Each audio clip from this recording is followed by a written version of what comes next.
Hello students, and welcome to your first flipped social studies lesson. Your job today is to watch this video carefully and take notes in your Google Drive Social Studies drop-off folder. You will need to define 5 words in your notes. Pause the video now to write down the list on the screen. When you're finished watching the video, fill out the form on this page and click Submit. Don't forget to pause and rewind as needed. Alright, let's go ahead and get started. Scientists study the land and water that cover Earth. They also study how people live on the Earth. The study of Earth and its people is called geography. Earth is divided into 7 large land masses called continents. You can see the continents on the screen. From largest to smallest, the continents are Asia, Africa, North America, South America, Antarctica, Europe, and Australia. Scientists believe that continents lie on large moving plates. Plate movements form mountains and volcanoes, and it also causes earthquakes. These movements slowly but continually reshape the Earth. The study of plate movement is called plate tectonics, which you will learn more about in science this year. Let's take a moment to talk about landforms, which are naturally formed features of the Earth's surface. 2 continents, Australia and Antarctica, are islands, which are a type of landform. Mountains also are landforms, and these tend to develop near the borders of Earth's plates. Other landforms include plateaus, which are high flat areas, and plains, which are large level areas of grassland.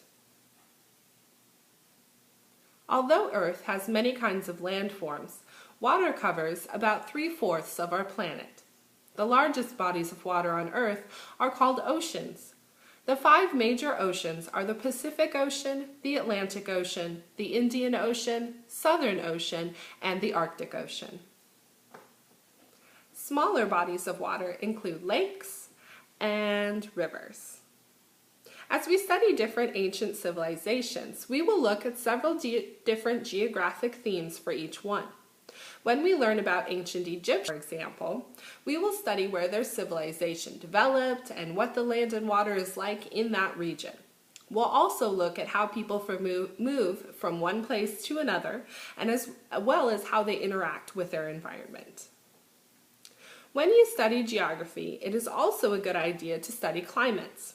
Climate describes the weather conditions in a place over a long period of time. Climate can influence where people live, and for example, the harsh conditions of a cold, wet climate might prevent people from settling in that region. However, don't confuse climate and weather. Weather refers to the temperature and conditions of a particular place at a particular time. So, for example, the weather here in Palm Springs will be sunny tomorrow. However, long term, Palm Springs is usually sunny, dry, and warm, so the climate here is a desert.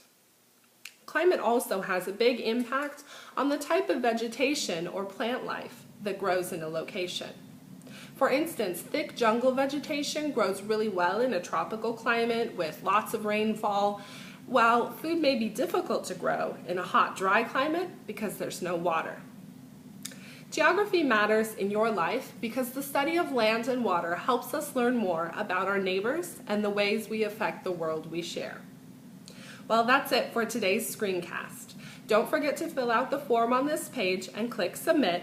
Make sure you take really good notes in your Google Drive and rewind this video as often as needed. All right, see you in class.